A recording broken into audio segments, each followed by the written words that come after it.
I attribute a lot of success in life and growing up and going into public schools, specifically in Rock Hill. Couldn't have lived in a better place to grow up during the time that I was in high school. I graduated from Northwestern in 1988 and went through the public school system here in Rock Hill the whole time. My time at Northwestern, obviously, it was a three-year high school when I was there. Went to Rollinson Road Junior High School, and then I spent my time there. I was in the band. I also participated in sports my first year, but then was a manager of a number of sports teams my junior and senior year.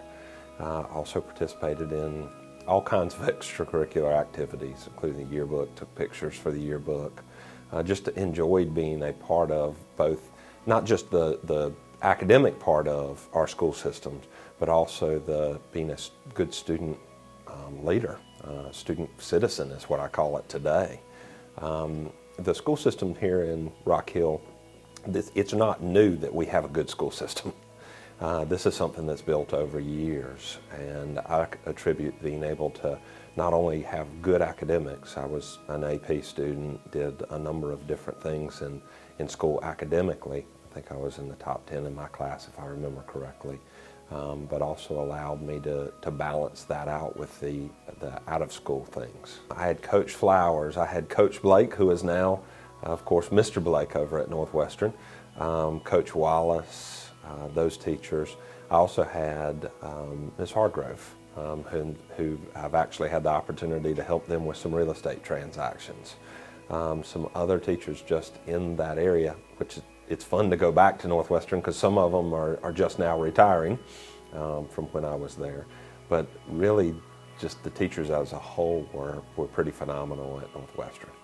And it really was not until the summer when I was making a decision as to where to go to school that I knew I was going to be going down to USC into the honors program. I spent my 4 years at the University of South Carolina. Met my wife while I was down there. Actually, she was up here at Winthrop, so we met in church. But came back up to Rock Hill while she was finishing her undergrad, and I did my master's in accounting, an MBA in accounting over at Winthrop. Was the first graduate of that program, and not out of wanting to be, but I got into law school during that time there. So usually it's a 2-year program, and I got into law school during my first year. So I went to them and said, hey, I'm not going to be able to finish my MBA. I got to go on to law school because you don't defer that admission. And they worked out a plan that allowed me to do my MBA in 12 months. So I finished my MBA 3 days before law school started. Probably not one of the smartest things I've ever done because it was pretty tough to mentally make that transition. Then went straight into law school at the University of South Carolina. Spent my 3 years there, and then following law school, I had the opportunity to go to New York University and receive a master's in tax law. So I am the proverbial tax attorney. During that time, we got recruited all over the United States. Coming out of the tax program at NYU, the interviews started before we even started classes, because there are only about 90 people from the United States that get into the program. So it was a really big honor just to get in. We arrived about 2 weeks early for classes, and you literally sign up for interviews with the CIA, the FBI, the United States Supreme Court, the United States Tax Court, and then the law firms that are all over the place started. So we had offers in Denver, Colorado, Silicon Valley, and of course this would have been late 90s, so it would have been the time when Silicon Valley was just really taking off. New York. I had 2 offers to stay at large firms in New York, and as a matter of fact, that is one of the reasons we ended up back here. As I'm sitting in that interview in New York and the guys are telling me about my offer, they're telling me I'm one of 40 associates that'll be coming in with my class, and only one of you will make it to a partner. I'm like, wow, okay, 1 in 40. I kind of want to be that guy. And then they said, now there's certain things that we have to tell you up front, and we're going to laugh about them a little bit with you. We have a restaurant downstairs, so you can order food anytime you need it.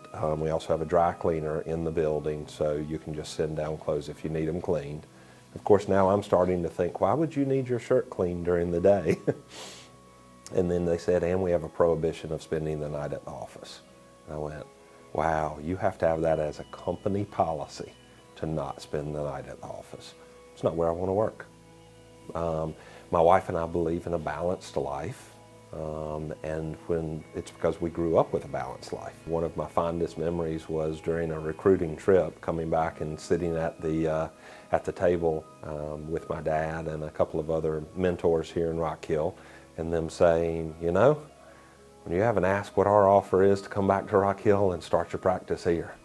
And I thought that really made an impact on me, because it wasn't just my father, but it was other business people here in Rock Hill that really wanted to see somebody that grew up here come back and start their business, start their career here.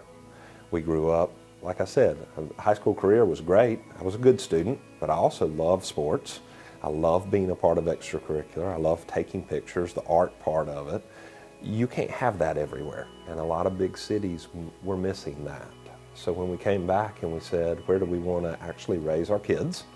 Where do we want them to go to school? Where do we want to be a part of the community?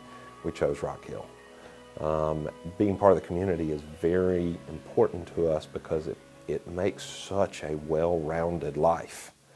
And I'm talking about enjoying going to events, giving back to the community so that you can see things grow in our community. Things like Manchester Meadows, things like even just the Civitas statues.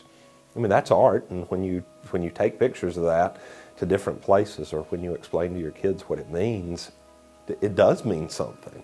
I love what I do. I always have. One of the things that I didn't mention, when I was 18 years old, actually 3 weeks after my 18th birthday, I took my real estate licensing exam and became a licensed real estate broker.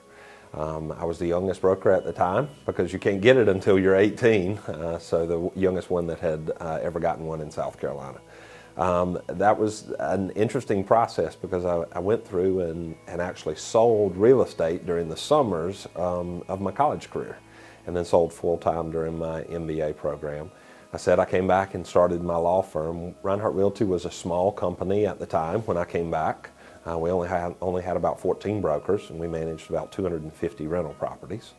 So I spent the time after coming back in 1997 until 2005, helping my dad grow that company, but also growing our law firm. We had a very large law firm, 9 attorneys, 28 staff, a couple of offices, and then we'd grown Rinehart Realty to 90 brokers, managing about 450 properties.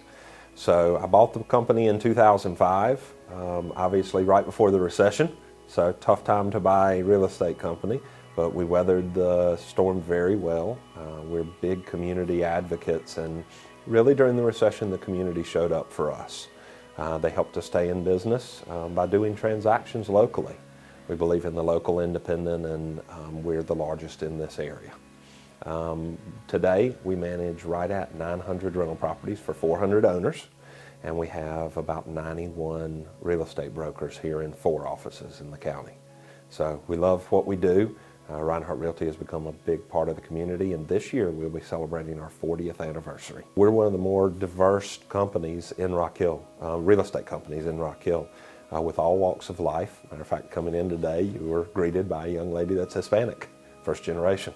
So it's kind of cool to be a part of that, because your community becomes such a well-rounded part of raising your family. My kids even now, I've got a couple in college and one more going to college next year, and that's a big part of they don't walk in and go, wow, this is new to me. They've been a part of the arts community, they've been a part of the athletic community, and they are all good students.